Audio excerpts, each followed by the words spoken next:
Olá pessoal, bem-vindos aí a mais um vídeo. Hoje nós vamos falar de um assunto bastante importante, que são os espaços matemáticos que nós utilizamos no estudo da robótica. Nós vamos falar de espaços matemáticos que estão relacionados com os pontos materiais do robô. Os pontos materiais são pontos do robô onde há alguma massa do mecanismo robótico localizada naquele ponto.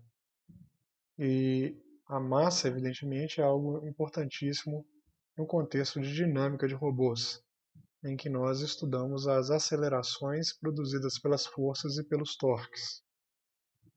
O primeiro espaço que nós vamos considerar é o espaço onde os pontos materiais do robô se movem. Então, se o robô está definido num espaço euclidiano tridimensional, como geralmente é o caso, a gente considera que cada um dos pontos materiais do robô se desloca nesse espaço XYZ. Mas não é a única possibilidade. A gente pode ter também espaços euclidianos bidimensionais, que é o que a gente considera para robôs planares. Robôs em que cada um dos seus pontos materiais pode ser representado num plano XY. Né? Esse é um caso, por exemplo, de robôs móveis que se movem num plano horizontal.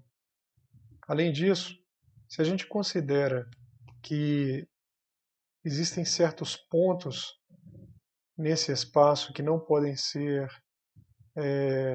ocupados por um ponto material do robô, porque trata-se de pontos que já estão ocupados por obstáculos, sejam eles fixos ou móveis, né? Os obstáculos móveis são pessoas, outros veículos, né? Então a gente pode dizer que o mundo é o espaço, por exemplo, de uma sala, né, um espaço tridimensional, menos esses subconjuntos de pontos que definem esses obstáculos. Né? Esses obstáculos são volumes de pontos, por exemplo, dentro de uma sala limitada, pontos esses que não podem ser ocupados por um ponto material do mecanismo robótico. Né? Um outro caso interessante é que imagine um robô móvel que pode se deslocar na superfície de um tanque esférico, um tanque de gás, por exemplo, numa refinaria de petróleo. Suponho que é um robô usado para inspeção da integridade estrutural desse tanque de gás esférico. Esse robô, ele se move na superfície de uma esfera. Então, o mundo para esse robô, né, ou seja, os possíveis pontos que podem ser ocupados pelos pontos materiais do robô pertencem à superfície de uma esfera. Então, mesmo em se tratando do mundo, né, nem sempre ele é um espaço euclidiano. No caso da superfície de uma esfera, nós temos um espaço em que a menor distância entre dois pontos não é uma reta, mas sim uma curva contida na superfície da esfera, uma geodésia, né, uma curva de menor comprimento que está contida nessa superfície, que é a esfera. Então, não necessariamente esse espaço matemático, né, de pontos que podem ser ocupados por pontos materiais do robô será um espaço euclidiano. Uma vez definido o mundo, um outro espaço bastante importante em robótica é o espaço de trabalho. O espaço de trabalho corresponde a todos os pontos do mundo que podem ser ocupados por um ponto de referência no efetuador final do robô. Esse ponto de referência, em geral, é escolhido como um ponto onde a gente pode anexar, colocar, né, uma ferramenta. Então, espaço de trabalho é um típico espaço que surge nas discussões sobre manipuladores robóticos. Né?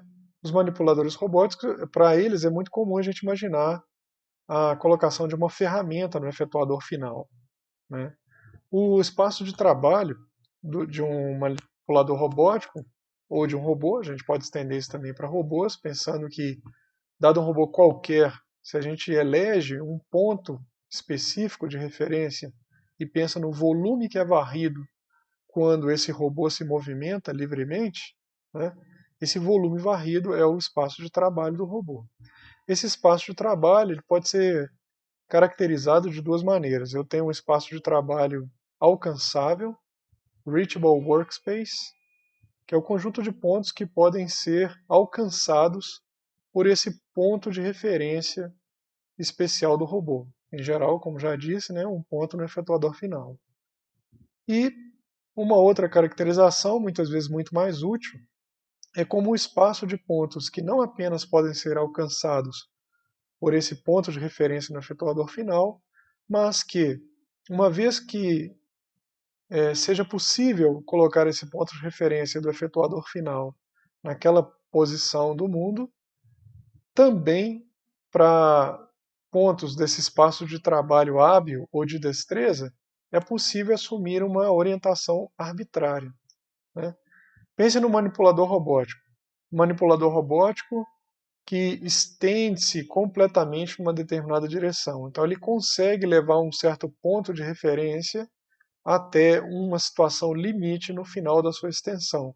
Mas quando ele estiver totalmente estendido, ele não vai conseguir assumir, né, o efetuador final, mantendo o ponto de referência localizado no limite do manipulador, ele não vai conseguir assumir qualquer orientação espacial, o efetuador. Né?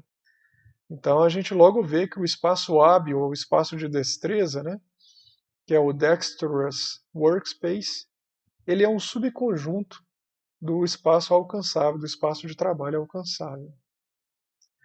Alguns exemplos, né, que eu vou mostrar aqui, começando com o manipulador robótico cilíndrico, como esse mostrado aqui na figura, né, nós temos então uma junta revoluta na base do robô até o primeiro elo. Temos uma junta prismática e uma outra junta prismática aqui.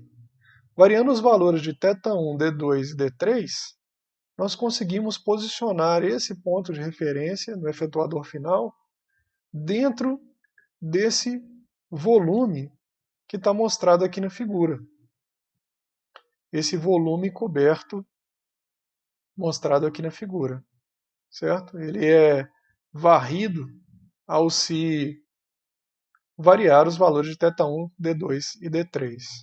Da mesma maneira, para outros manipuladores, como esse manipulador esférico, com uma junta revoluta aqui na base, uma outra junta revoluta aqui e uma junta prismática final, né?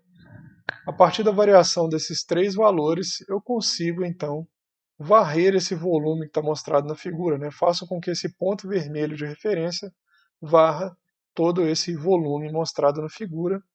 O mesmo acontece aqui no caso de um robô Scara, com as suas juntas revolutas, duas juntas revolutas e uma junta prismática final. Na mesma maneira, ao variar os valores de θ1, θ2 e D3, eu consigo fazer com que esse ponto vermelho de referência varra todo o volume indicado aqui na figura. Aqui nessa figura há um pequeno problema, que as bordas, os limites, esses limites que eu estou mostrando aqui agora, eles estão incorretos. Na verdade, são limites curvos. Né?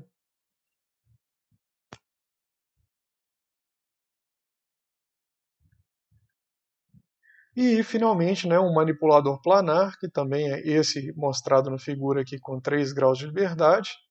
O primeiro grau de liberdade associado à primeira junta prismática, o segundo associado à segunda junta prismática, o terceiro associado à terceira junta prismática. E ao variarmos esses três valores das juntas prismáticas do robô cartesiano, manipulador cartesiano, a gente move esse ponto vermelho num volume que é esse cubo que está mostrado na figura. Um outro espaço matemático muito importante em robótica, que aparece frequentemente aparecerá, né, frequentemente ao longo dos nossos estudos, é o espaço de configurações. Como o próprio nome já indica, é o conjunto de todas as configurações possíveis para o robô. Mas o que é uma dada configuração do mecanismo robótico. Uma dada configuração do mecanismo robótico é um certo conjunto de variáveis de configuração. No caso de um robô manipulador, por exemplo, é um conjunto de variáveis que são os deslocamentos das juntas prismáticas e das juntas revolutas, por exemplo, como a gente nos exemplos que vimos anteriormente, vocês notaram que a especificação de 3 valores, eram todos robôs com 3 graus de liberdade, né? A especificação de 3 valores permitia estabelecer a posição de um ponto de referência do efetuador final no espaço de trabalho. Então, ao conjunto de todos os possíveis valores para as juntas de um robô, nós chamamos de espaço de configurações. Uma dada coleção, né, um dado vetor de valores para as juntas do mecanismo robótico constitui uma configuração, né? Então, mais formalmente, a configuração do robô é um conjunto mínimo de variáveis que, juntamente com o conhecimento da geometria do robô, dos comprimentos das suas partes, né, comprimentos, larguras, profundidades, diâmetros das suas partes, nos permite dizer onde se encontra qualquer ponto material do robô no mundo, né? O conjunto de variáveis, esse número mínimo de variáveis que eu preciso conhecer, é o que a gente chama de graus de liberdade do mecanismo robótico. Então, nos exemplos mostrados anteriormente, os manipuladores têm 3 graus de liberdade porque eu preciso especificar 3 valores, né, correspondentes às juntas daqueles manipuladores, né? Ou seja, por exemplo, no caso do manipulador cartesiano, que foi o último que nós vimos, a gente pode dizer que o vetor de configurações ele é formado pelos 3 valores possíveis que podem ser assumidos pelas juntas prismáticas do robô, né? Portanto, a dimensão é 3, com 3 graus de liberdade. Um exemplo, né, mais concreto é de um manipulador robótico planar, que é um exemplo paradigmático em robótica, bastante utilizado, que está mostrado na figura. Então aqui a gente tem uma junta revoluta, uma outra junta revoluta aqui, e nós estamos interessados em descrever a posição dos pontos materiais desse robô em função dessas 2 variáveis de configuração, né? Por causa disso, então, nós sabemos que o espaço de configurações ele é formado por vetores que têm 2 elementos, é um espaço de configurações bidimensional. Em cinemática, em geral, quando a gente pensa em espaço de configurações, a gente sempre pensa no chamado mapa de cinemática direta, que é um mapa usado para a gente encontrar a posição de um ponto de referência no efetuador final, é aquele que a gente imaginou quando pensou o espaço de trabalho, né, a partir do conhecimento das configurações. Então, ou seja, esse ponto que eu marquei aqui, ele tem uma posição, né, um ponto no efetuador final, vou representá-lo assim, ele tem uma posição, RE, que é dada pelo mapa de cinemática direta, Direct Kinematics Map, né, associado a esse ponto, que é uma função das variáveis de configuração. Então, se eu conheço os ângulos θ1 e θ2, Q1 e Q2, eu consigo, então, usando o conhecimento também acerca da geometria, dos comprimentos dessas hastes, desse robô, desse mecanismo robótico planar, com 2 graus de liberdade, eu consigo dizer onde está esse ponto vermelho de referência no mundo, né, a partir dos conhecimentos dos ângulos θ1 e θ2. Aqui em dinâmica de robôs, a gente vai estar especialmente interessado em definir, né, a posição dos centros de massa de cada uma das partes do robô. Centros de massa eu marquei aqui de roxo, né? Então eu sei que eu vou querer saber qual que é a posição do centro de massa 1 de fato, vamos chamar isso aqui de centro de massa 2, porque está associado à parte 2 aqui, e a posição do centro de massa 1 em função das variáveis de configuração. Então eu posso escrever que a posição do centro de massa 1 é dada por um mapa de cinemática direta, que é diferente do mapa que a gente já tinha escrito aqui para o ponto no efetuador final, né, evidentemente, que é a função das configurações. De fato, para o centro de massa da parte 1, a gente vê que só é preciso conhecer o ângulo θ1, né, a variável de configuração Q1, e o comprimento da barra 1, né, mais nada. Já no caso do centro de massa 2, eu vou usar um outro mapa de cinemática direta, que a partir do conhecimento das configurações do robô, os ângulos θ1 e θ2, ou as variáveis Q1 e Q2, eu vou conseguir encontrar a posição no mundo do centro de massa 2. Né? Então, tanto R1 quanto R2, né, vou escrever aqui no cantinho, são posições do mundo. Então, como o mundo, nesse caso, é um espaço bidimensional, euclidiano, né? Então, esse vetor é formado por dois elementos, x e y, tanto para R1, né, a posição do centro de massa 1, quanto para a posição do centro de massa 2. Uma coisa muito interessante em relação a esse exemplo é que o espaço de configurações, neste caso, é um toroide, né? Esse espaço toroidal, esse toro que está mostrado aí na figura. Né? Como assim? Bom, lembre-se que o nosso espaço de configurações, para esse caso do robô planar com 2 graus de liberdade, ele é definido a partir de duas variáveis de configuração, que são o ângulo da primeira junta revoluta e o ângulo da segunda. Com a primeira junta revoluta, a gente consegue especificar um ângulo de 0 até 2π. E, usando a segunda junta revoluta, conseguimos especificar um ângulo de 0 até 2π. Então, um determinado ponto no espaço de configurações, ele é formado por um par de valores dos ângulos dessas juntas. Por que é importante considerar que o espaço de configurações é não euclidiano, na verdade, esse toroide? Porque poderíamos imaginar, no primeiro momento, o espaço de configurações como um espaço euclidiano bidimensional, formado pelos valores de Q1 e pelos valores de Q2, os valores dos ângulos das juntas revolutas 1 e 2. Nesse caso, se fizéssemos isso, considerássemos que o espaço de configuração é euclidiano bidimensional, a gente poderia marcar aqui o ângulo 0 da junta Q1 e o ângulo 2π, né, para a junta Q1.